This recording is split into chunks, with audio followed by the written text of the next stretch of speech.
Travailler sur l'assainissement des fichiers de gestion administrative et financière des personnels civils de l'État.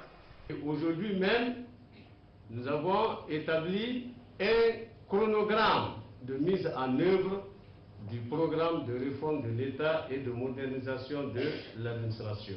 Avec une administration où les fonctions techniques vont être distinctes des fonctions politiques.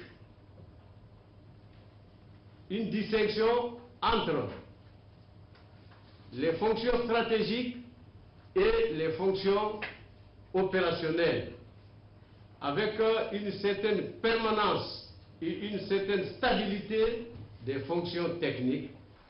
Pour la ministre du Travail et de la fonction publique, le résultat des travaux de cet atelier sera exploité par son département. La réforme de notre administration concernant le ministère du Travail et de la fonction publique doit passer essentiellement par l'assainissement de notre fichier.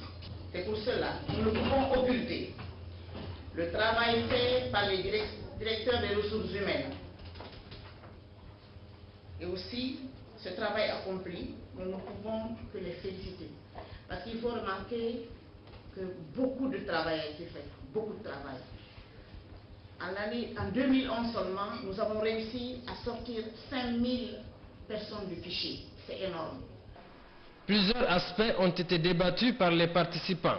Ce sont entre autres la valorisation des ressources humaines et le renforcement des capacités du ministère de la fonction publique.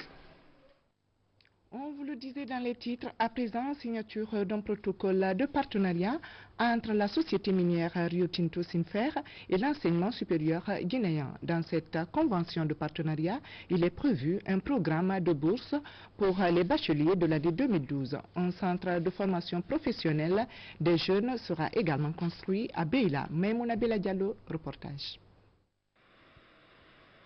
Ce protocole d'accord est le fruit du bon partenariat entre la société Rio Tinto et le gouvernement guinéen. Cette excellente initiative a pour objectif d'offrir des opportunités nouvelles aux jeunes étudiants guinéens et guinéennes au sein des institutions d'enseignement supérieur et universitaire guinéens et étrangers.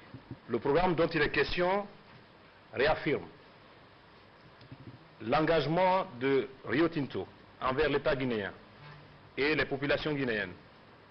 Nous espérons que ce programme aura un impact transformateur à court et à moyen terme, ainsi qu'à long terme sur l'ensemble des jeunes guinéennes et guinéens qui seront concernés. La convention qui nous réunit est l'aboutissement de longues et laborieuses négociations entre les représentants de SIMFER et du ministère de l'Enseignement supérieur et de la Recherche scientifique. La Convention naît ainsi sous la conjonction heureuse et révélatrice de nombreux signes, mais il y a aussi un qui vaut son pesant émotionnel et symbolique, que je m'en voudrais d'occulter, c'est celui du cinquantenaire de l'Université guinéenne, dont le jubilé est en passe d'être lancé. Ce cinquantenaire veillera, j'en suis certain, sur le berceau de la Convention et bénira son déploiement et son plein épanouissement. La jeunesse guinéenne est la principale bénéficiaire de cette convention. Une convention dont la première action est consacrée à un programme de bourse pour les bacheliers de 2012. Le ministère des Mines et de la Géologie, très réconforté par ce projet qui vise à qualifier les jeunes, rassure que cette démarche avec Rio Tinto sera étendue. La nouvelle politique minière, c'est d'avoir au sein des entreprises minières, à peu près, sinon plus, au moins 80% des employés qui ne seront que des employés locaux. C'est à cela que je salue aujourd'hui cet événement et je peux vous donner l'assurance que cette démarche qui a commencé avec Rio Tinto serait étendue à toutes les grandes sociétés minières qui opèrent en République de Guinée.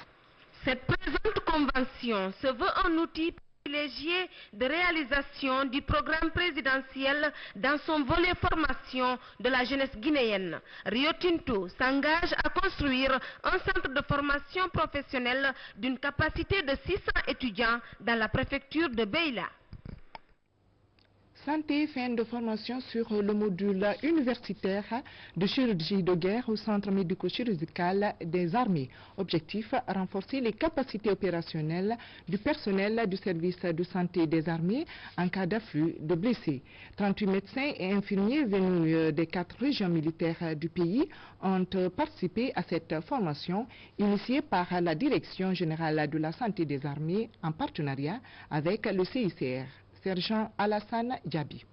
Médecins et infirmiers des forces armées guinéennes ont participé à cette formation. 3 semaines durant, les participants ont combiné théorie et pratique sur les principes de chirurgie de guerre et les ateliers sur les protocoles de prise en charge des différents types de blessures aux urgences.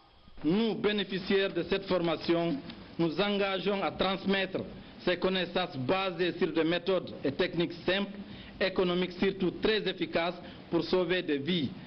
À mes chers collègues, venus de l'intérieur et de Conakry, je voulais vous dire que votre mission est de mettre à profit les informations que vous avez reçues en impliquant sans exception toute la troupe. La particularité de ce module de formation est l'enthousiasme affiché dans l'exercice pratique du plan d'urgence de la Direction générale du service de santé des armées. Le CICR est néanmoins heureux de pouvoir participer au renforcement de ce type de capacité pour le personnel médical et paramédical des forces armées guinéennes. C'est quelque chose que nous faisons aussi dans les hôpitaux civils du pays et nous sommes très heureux de pouvoir offrir ce genre de capacité et de formation. Au terme d'environ 3 semaines de formation intense, théorique et pratique, je suis heureux de vous féliciter et de vous remercier au nom de Monsieur le ministre délégué à la Défense nationale, Monsieur le ministre de la Défense nationale, le professeur Alpha Condé, pour les efforts consentis, mais surtout les résultats obtenus en pratique du module de chirurgie de guerre. L'enseignement du module universitaire de chirurgie de guerre au service de santé des armées est le 2e du genre après celui de l'année dernière. La problématique de l'entrepreneuriat à Boki, la rencontre a regroupé les représentants des différentes corporations regroupées au sein de l'Union des entrepreneurs de Boki. L'objectif de la rencontre, promouvoir l'expertise locale. Lancé Koulibaly depuis le Kakandé.